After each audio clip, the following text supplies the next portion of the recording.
some real strength to it. Sure.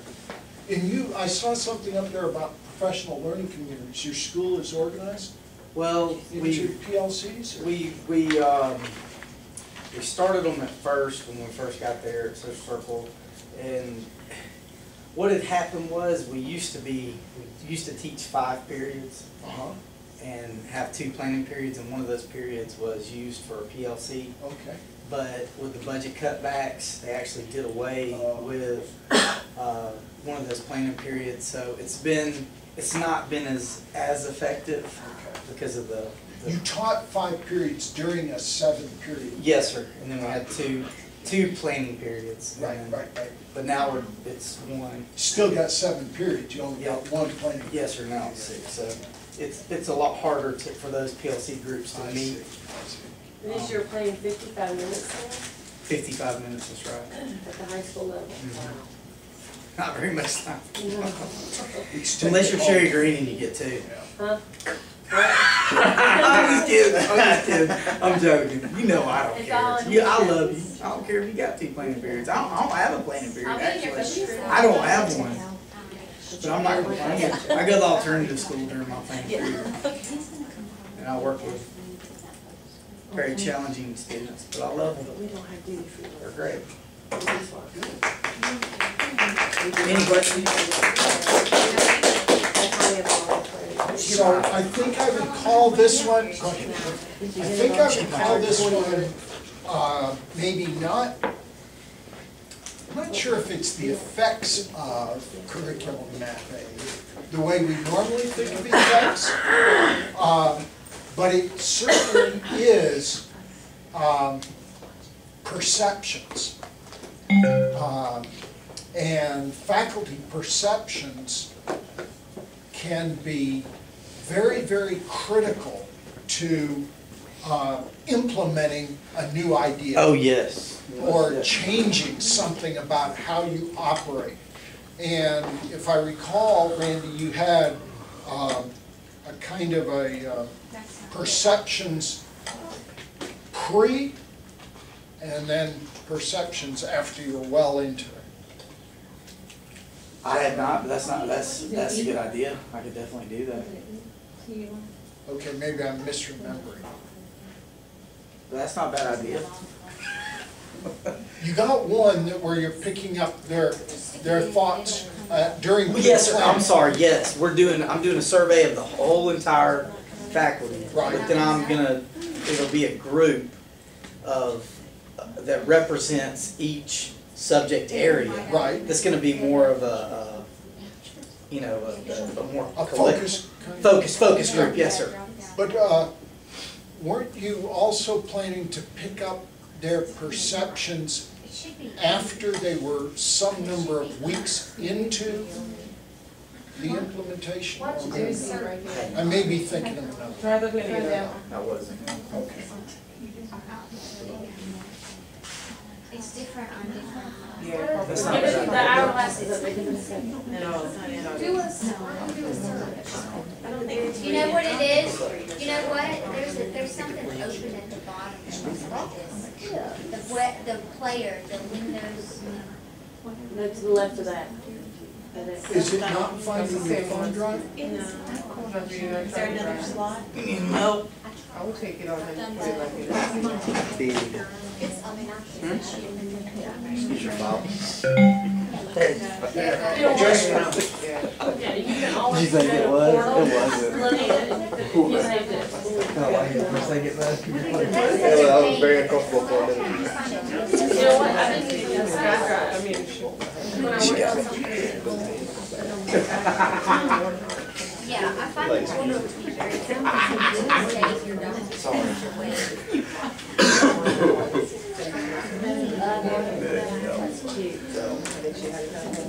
Jason, that guy right there.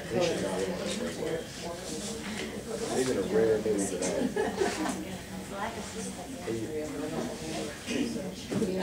My study is also on homework and achievement, along with Kathy's. We didn't know it or plan it. Homework is a tradition in schools, And Cooper defined homework as tasks assigned to students by teachers that are meant to be carried out during non-school hours. This kind of gets us thinking about homework.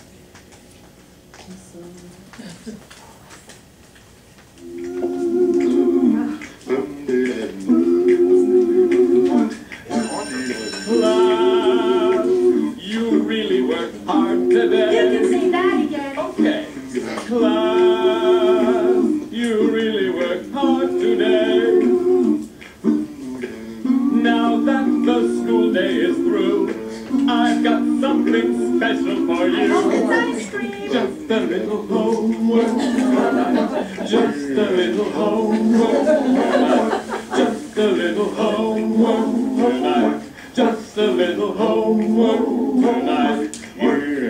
Read 19 chapters of history. List 63 adverbs alphabetically. Neatness counts. Chart the journey that Balboa took. Do the first 1,000 problems in your new math book. Just a little homework tonight. Just a lot of Just a little homework tonight. Just a little homework tonight. Just a little homework tonight. Faster! There's a quiz tomorrow. I think I'm gonna die. A little homework tonight. A little homework.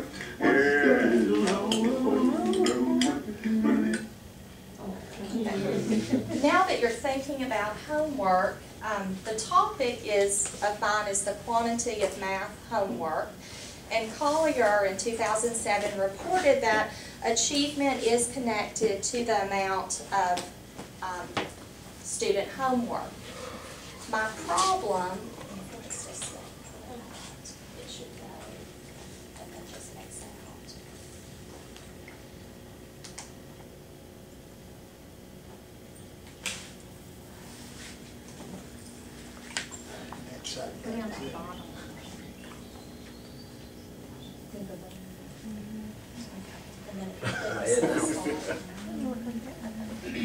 And my problem is whether the amount of homework completed in math by 4th or 5th grade students is related to their achievement in math. And the next slide has my question on it, and I'm going to, because now correlation, to correlate or not to correlate. I've rephrased it because I think I misused it, and you didn't note it on my paper, so I wasn't sure if that was a test or not.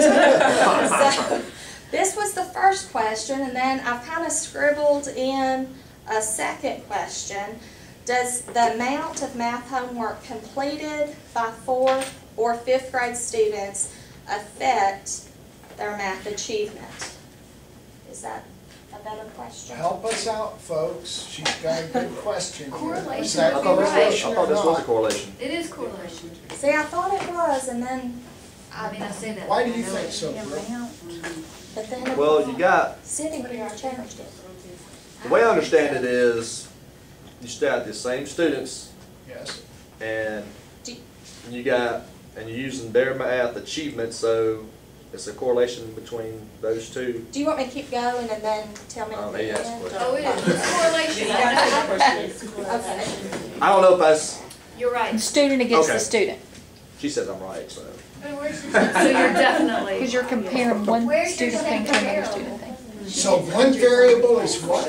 The 4th and 5th grade students, correct? No, math homework completed, And their math achievement. Math homework completed, And and their math one achievement, versus two. and their math achievement. and their math achievement is the other variable? Can you collect these, both variables from all students? Yes. So yes, it is a correlation. Yeah, but Jared, yours, I thought, oh, it's not, and. So then it is. We'll just go with this question. I'm trying to understand how homework completion in kids is related to achievement in the same kids. So you're trying to understand, is this variable of homework completion, doing homework, related to how much the kids learn? And it's absolutely a correlation condition. You're taking two measurements from the same collection of kids, and both measurements vary. You can have anywhere from 0 to 100% homework completed, and you can have anywhere from 0 to 100% achievement on your achievement scores. Not that it has to be percentage measures, but both of them have variability to them, right? And you can put it on a scatter plot. Okay. Thank you. If you'll do it one more time. My method is a pretest is going to be given to 2 math classes that are taught by the same teacher for the first math unit at the beginning of the year. So it's the same math teacher. She or he has 2 classes, and a pretest is given. And then a minimal amount of homework will be assigned to one class, and then the other class will have more homework assigned. And how much homework each student completes will be noted. And I think I have that on the next slide.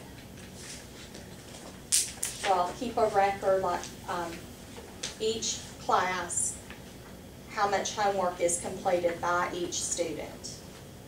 And then at the end of the unit, a post-test will be given to determine the gains made by each student.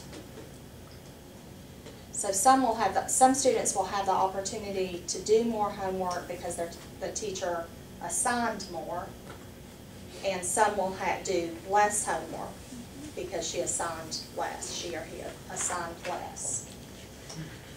And then if time allows for a second unit, I want to reverse and have, like if class A had more homework assigned for the first unit, I want to reverse that and have class B have more homework assigned for the second unit, and then just do the pre and the post again.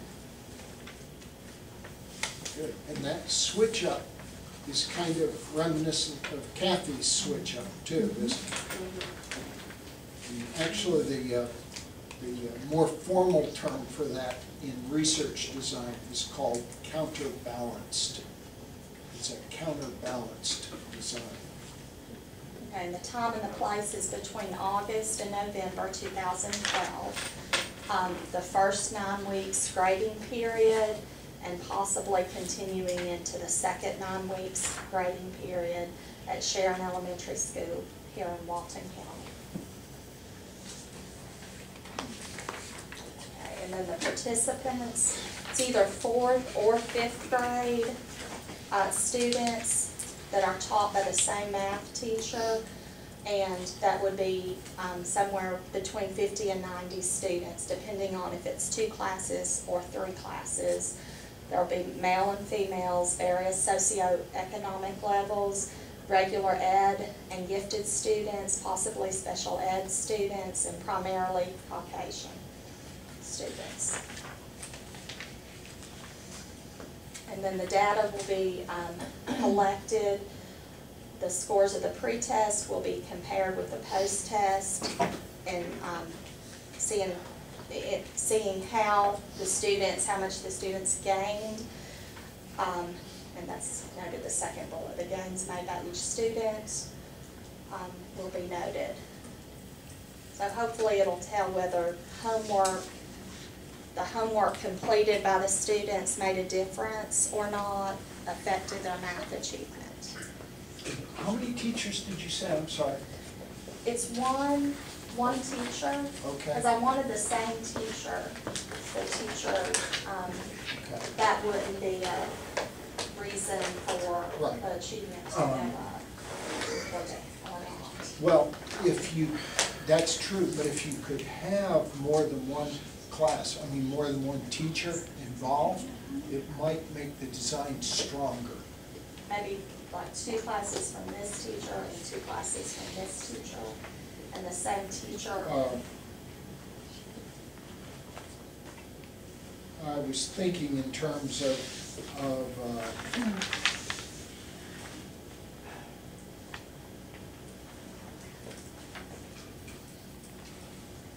how are you differentiating the homework again? How is homework completion differing? Is it only differing because some kids do their homework and some don't? Or some do it fairly well and some do it just a little bit? How are you measuring homework completion? It originally started with one class being assigned more homework than another class. Okay. And you had suggested, instead of looking at assigned homework, noting the completion of homework. Right, that's So right. some students will have the opportunity to Do more because they've been assigned more. Okay. Yes. And tell me about the difference. It's one teacher and 2 classes, so the teacher teaches different groups of students? Okay. Kind of departmentalized. Right. Departmentalized.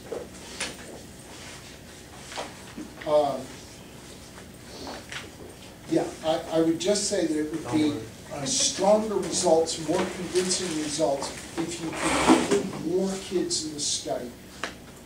Doing it the exact way you're talking about, but just also having another teacher with a couple of her classes participate also, if you can find another who would volunteer to do it too. Might make it stronger. This is one of those things, folks, that gets back to that issue that I mentioned earlier, that finding statistical significance is simply easier to do. All else being equal, it's easier to do if you've got a larger number of participants in a larger number of cases. Okay, so I'm trying to find out, you know, homework probably makes a difference, but we don't know how much. And in order to test an influence like that, we probably need more cases to find out what influence it has. Okay.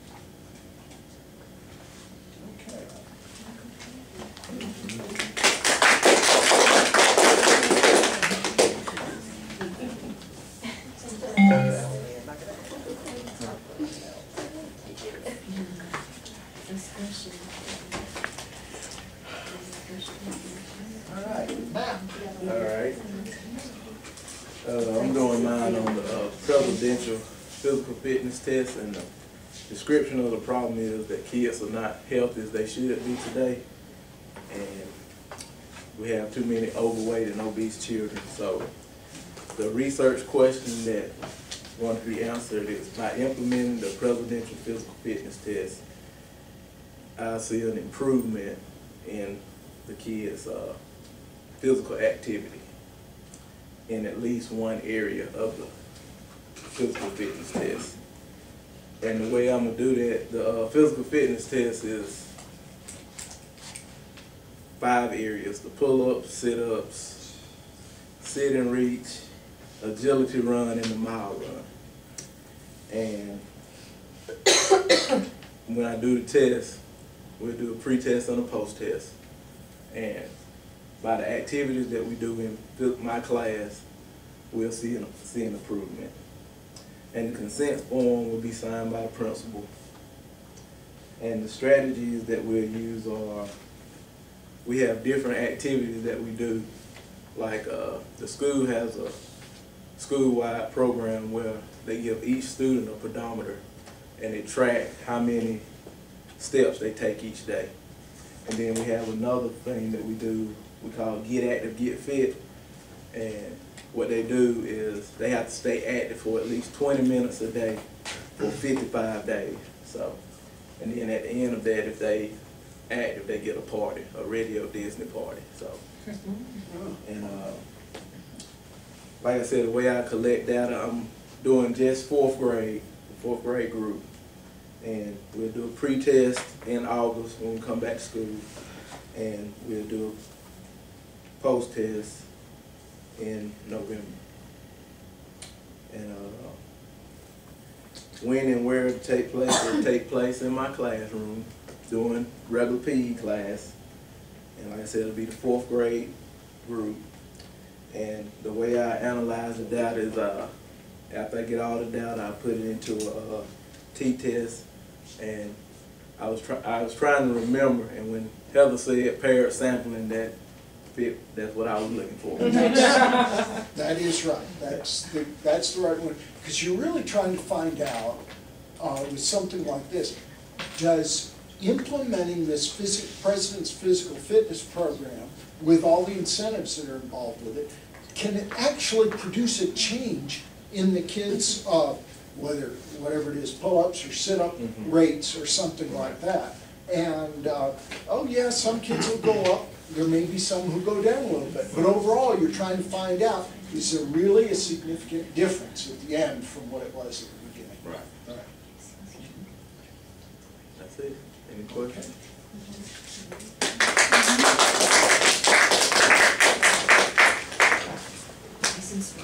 And the one change I think I would make in that description map is, I think I would call it that you are testing or that you are studying the effects of the President's Physical Fitness Program, not just the test itself. I mean, the test is part of it, right, but it's really an entire program of incentives, and I mean, they get certificates. I remember doing that when I was working in middle schools and encouraging kids to participate. BDS 861.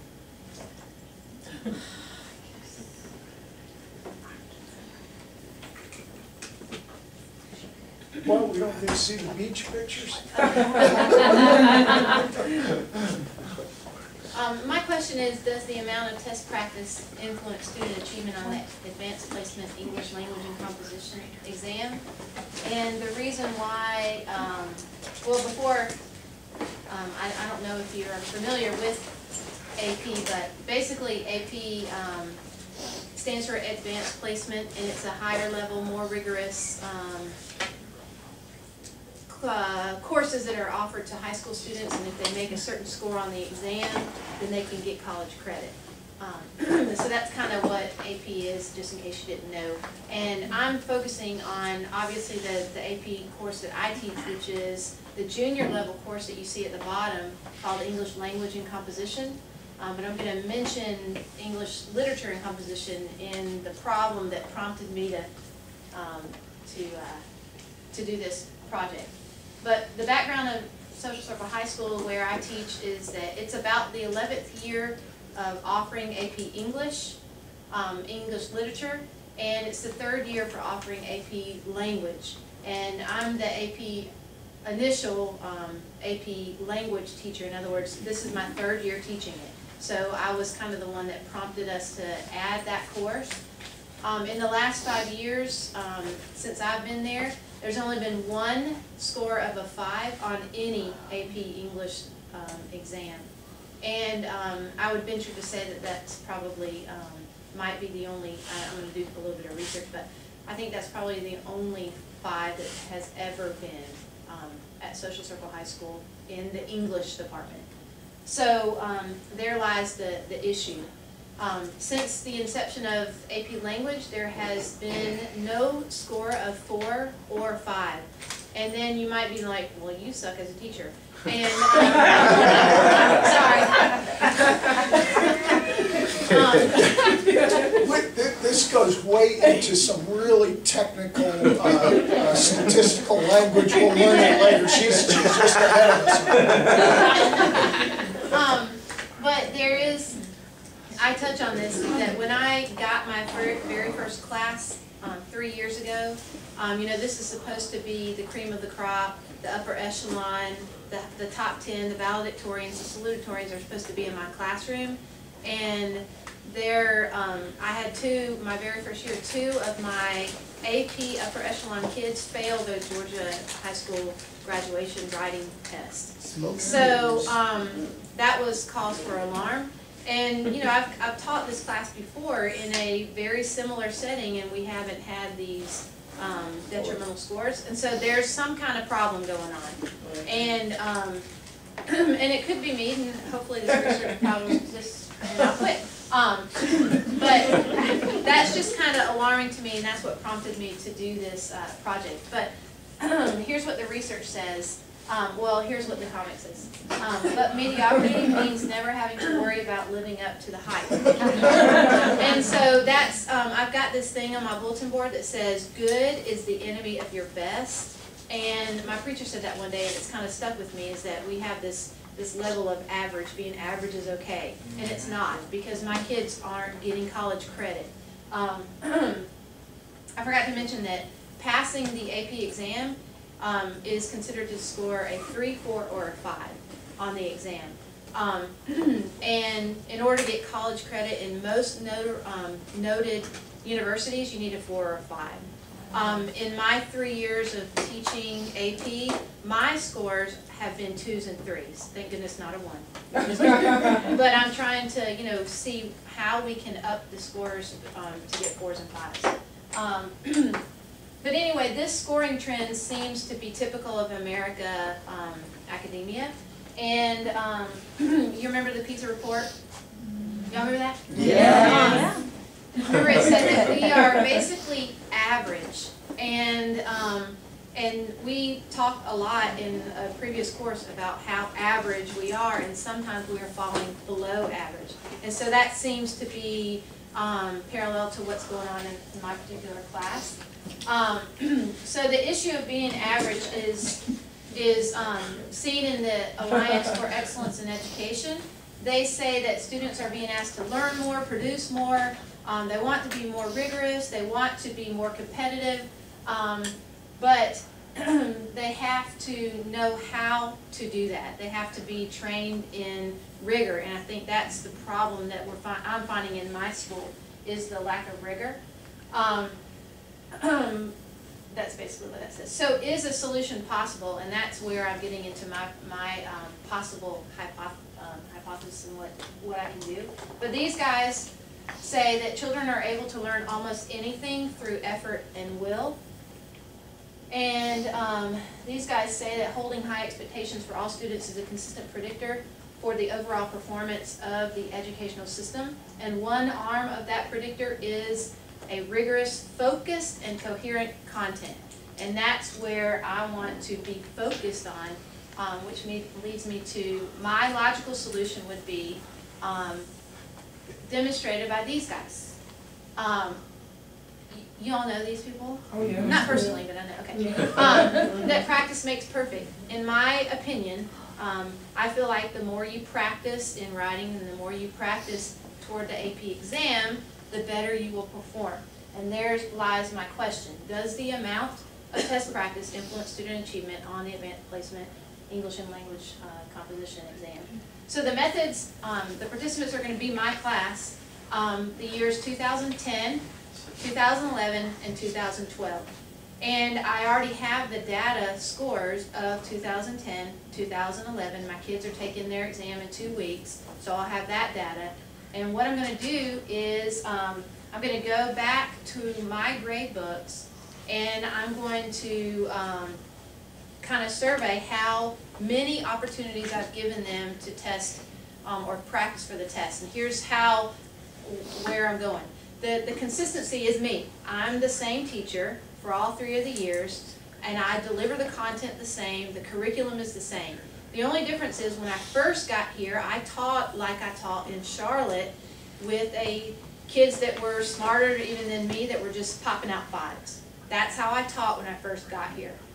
And so we practiced maybe once a week. I go back in my grade book and find how many times we practiced. Well, then I went to, and then I was like, okay, something wrong with this, and so I need to alter that, and so I monitored and adjust. So 2011, I practiced a little bit more. And then second semester I went to, I just stuttered right there. Second semester I went to an AP seminar at Berkmar High School, and they promoted practicing. And so second semester I practiced 2 to 3 times a week. This semester, or this year, I practice almost every single day.